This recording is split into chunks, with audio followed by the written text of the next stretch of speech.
Good morning student. चलो आज हम लोग व्याकरण का अगला पार्ट देखने जा रहे हैं, वो है काल परिवर्तन। काल परिवर्तन हमें आता है 2 मार्क के लिए। इस प्रश्न में 3 वाक्य दिए जाएंगे और उनमें से किन्हीं 2 वाक्यों को अलग अलग कालों में बदलकर वाक्य फिर से लिखने के लिए कहा जाएगा। तो चलो आज हम लोग देख लेते हैं काल परिवर्तन, उसके भेद और परिभाषाएं। चलो काल परिवर्तन, उससे काल परिवर्तन देखने से पहले हम लोग कुछ उदाहरण यहाँ पर देख लेते हैं। पहला उदाहरण है कल बादल बरसे थे। दूसरा उदाहरण है इस समय हवा चल रही है। तीसरा उदाहरण है फूल जल्दी ही खिल उठेंगे। इन वाक्यों से एक ही क्रिया के अलग अलग रूप तथा अलग अलग समय में होने का बोध होता है। अतः ये तीनों भी शब्द काल है। काल का अर्थ है समय, अर्थात क्रिया के जिस रूप से कार्य होने के समय का बोध होता है उसे काल कहा जाता है। देख लो वापस कि क्रिया के जिस रूप से कार्य होने के समय का बोध होता है उसे काल कहा जाता है। यहाँ पर बरसे थे, चल रही है, खिल उठेंगे, इन क्रियाओं से पता चल जाता है कि ये तीनों भी कार्य अलग अलग काल में हो गए हैं। तो इसी के आधार पर काल के मुख्य 3 भेद है। पहला भेद है वर्तमान काल, दूसरा भेद है भूतकाल और तीसरा भेद है भविष्यकाल। इन तीनों के भी वापस अलग अलग 3 भेद है।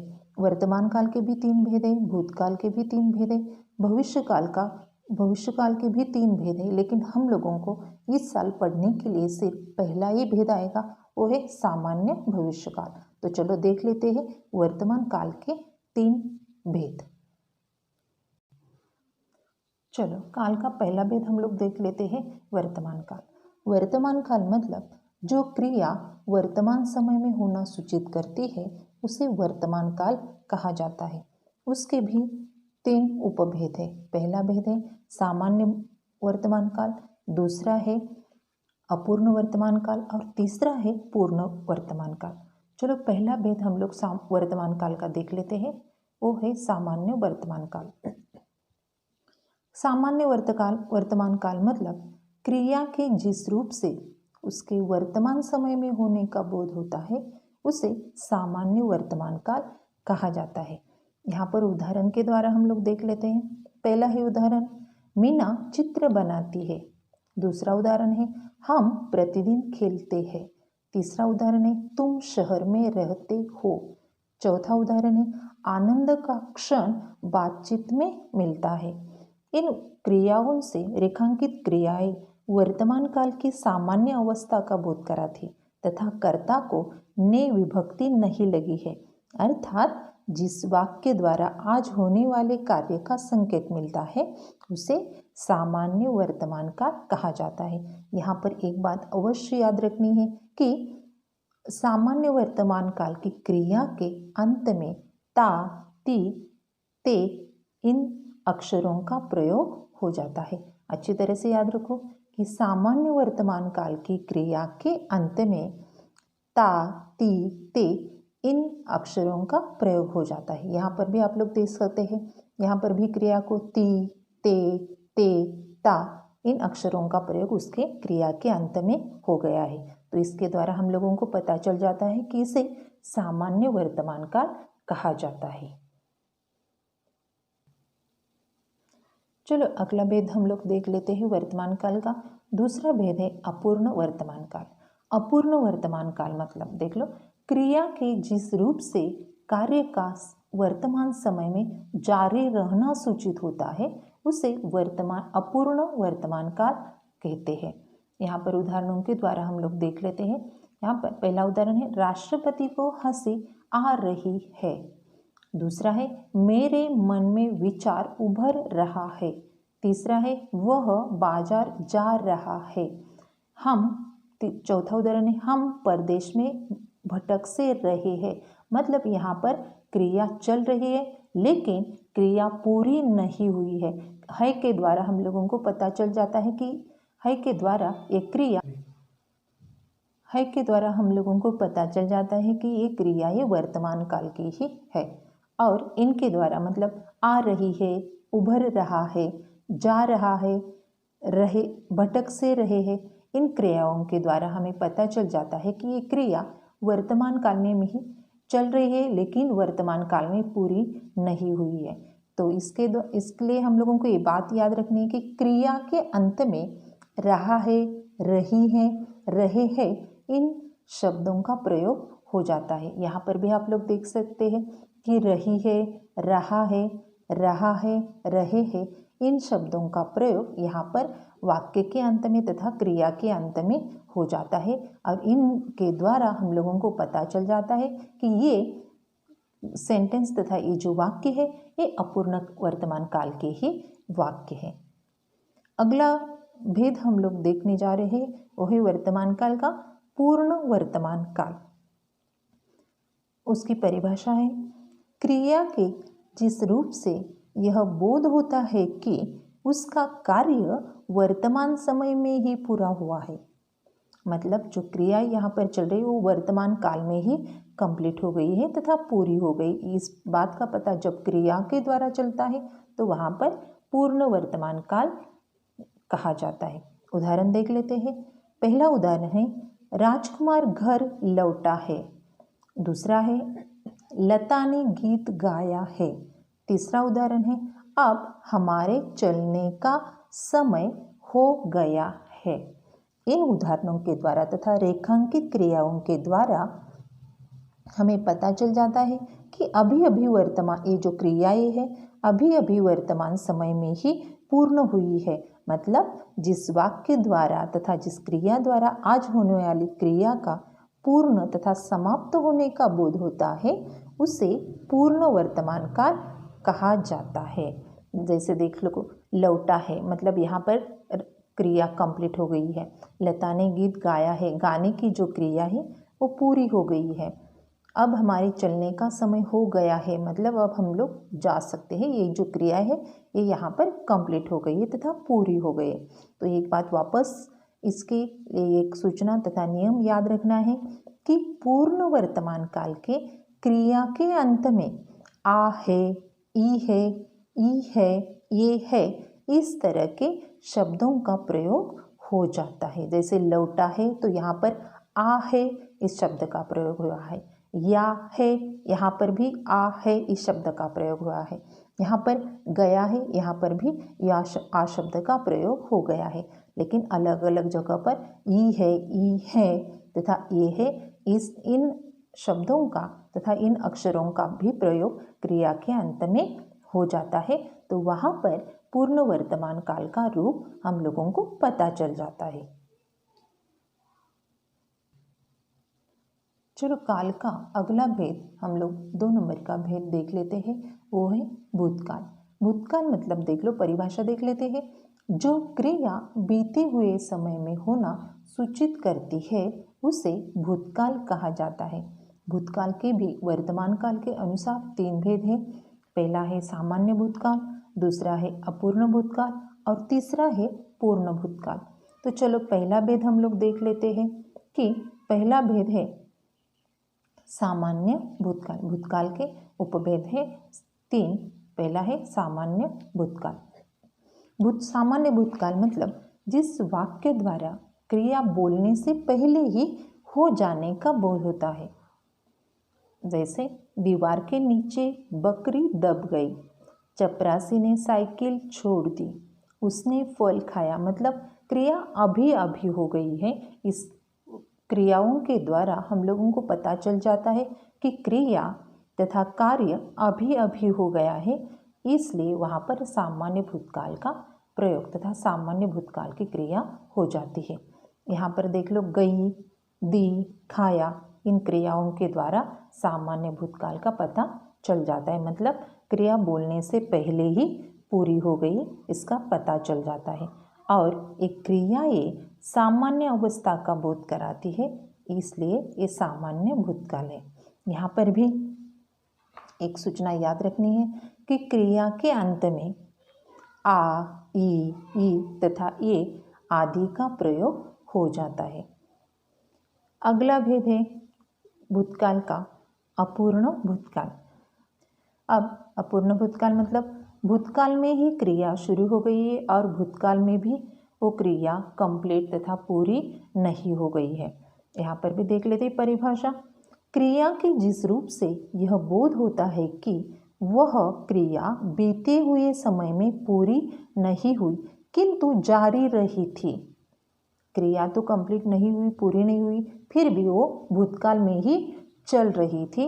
वो कब कंप्लीट हो गई, कब पूरी हो गई, इसका कोई भी पता तथा इसकी जानकारी हमें नहीं मिलती, तो वहाँ पर अपूर्ण भूतकाल क्रियाएं हो जाती है। उदाहरण देख लेते हम लोग।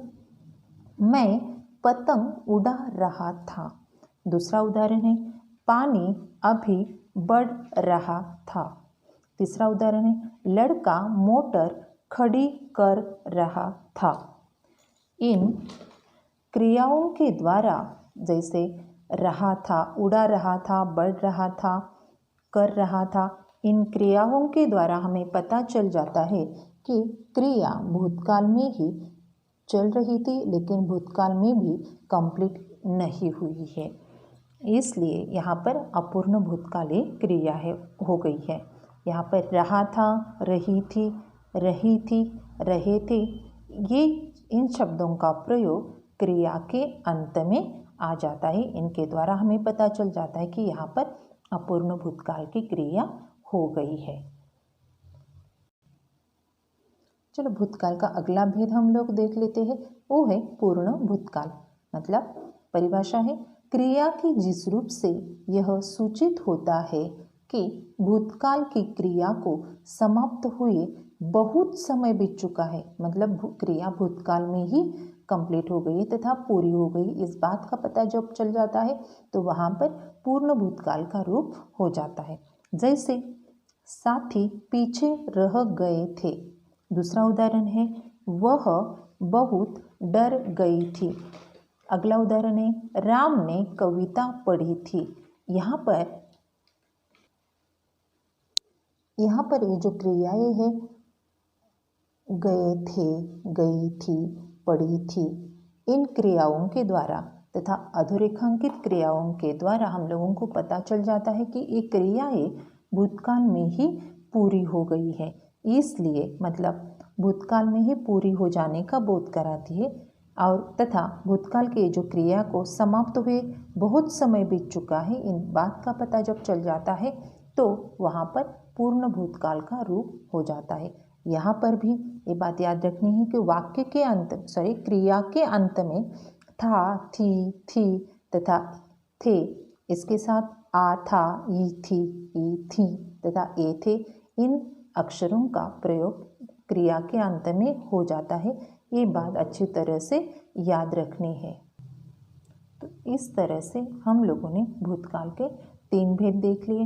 एक पहला था सामान्य भूतकाल, दूसरा था अपूर्ण भूतकाल और तीसरा है पूर्ण भूतकाल।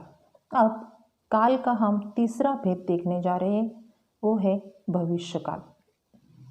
भविष्यकाल मतलब क्रिया का वह रूप जिससे आने वाले समय में अर्थात भविष्य में होना सूचित होता है, उसे भविष्यकाल कहा जाता है। और भविष्यकाल में यहाँ पर भी 3 भेद है, लेकिन हम लोगों को पढ़ने के लिए सिर्फ सामान्य भविष्यकाल का ही रूप आ जाता है।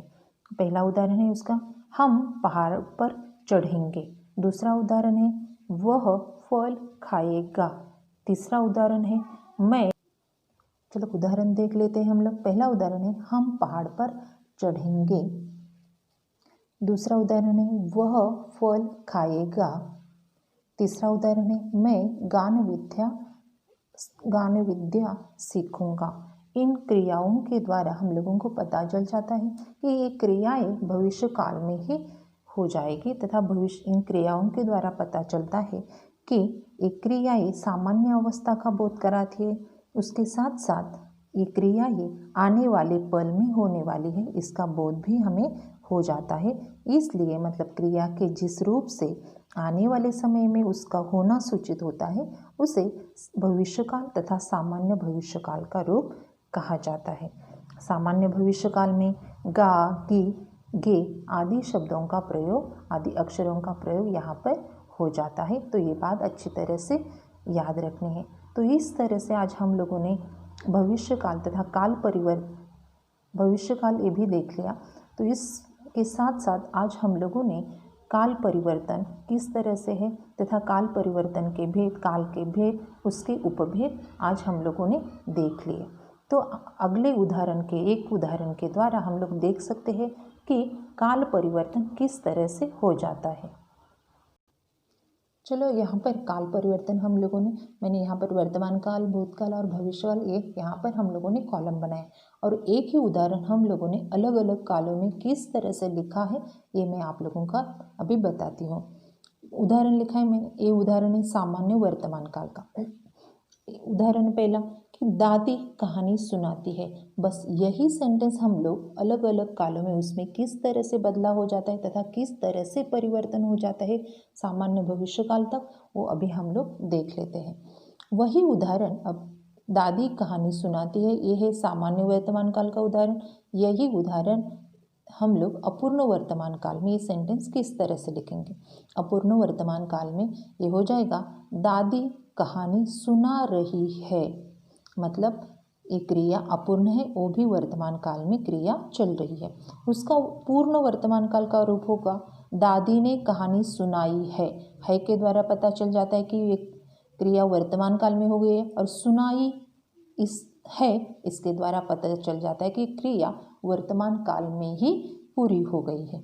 अगला भेद है भूतकाल। भूतकाल का पहला भेद जो है सामान्य भूतकाल, वहाँ पर वो सेंटेंस किस तरह से हो जाएगा, वो होगा दादी ने कहानी सुनाई, मतलब क्रिया अभी बोलने से पहले ही हो गई है। इस बात से सुनाई के द्वारा बात से पता चल जाता है कि क्रिया सामान्य भूतकाल में हो गई है। उसका अपूर्ण भूतकाल किस तरह से होगा, दादी कहानी सुना रही थी के द्वारा पता चल जाता है कि क्रिया भूतकाल की है, और सुना रही है मतलब क्रिया भूतकाल में चल रही थी, इसके द्वारा पता चल जाता है कि यहाँ पर अपूर्ण भूतकाल का रूप है। अगला भेद है पूर्ण भूतकाल। उसमें सेंटेंस आ जाएगा वही दादी ने कहानी सुनाई थी के द्वारा पता चल जाता है कि भूतकाल है, और सुनाई थी मतलब भूतकाल में वो क्रिया, कहानी सुनाने की क्रिया कंप्लीट हो गई थी तथा पूरी हो गई थी, इसलिए वहाँ पर पूर्ण भूतकाल का रूप हो गया। अगला भेद है भविष्यकाल, और उसमें भी सिर्फ सामान्य भविष्यकाल हम लोगों को आता है। और यही सेंटेंस दादी कहानी सुनाती, यही सेंटेंस सामान्य भविष्यकाल में किस तरह से होगा कि दादी कहानी सुनाएगी। तो इस तरह से मतलब सुनाएगी इस क्रिया के द्वारा पता चल जाता है कि क्रिया भविष्यकाल में तथा आने वाले समय में हो जाएगी। तो इन एक ही उदाहरण के द्वारा हम लोगों ने भूतकाल, वर्तमान काल और भविष्यकाल के सभी कालों में वो क्रियाएं तथा वो सेंटेंस किस तरह से उस काल परिवर्तन हो जाता है तथा उस सेंटेंस में किस तरह से बदलाव हो जाता है, यह आज हम लोगों ने देख लिया। तो इस तरह से आज हम लोगों ने काल के भेद देख लिए। धन्यवाद।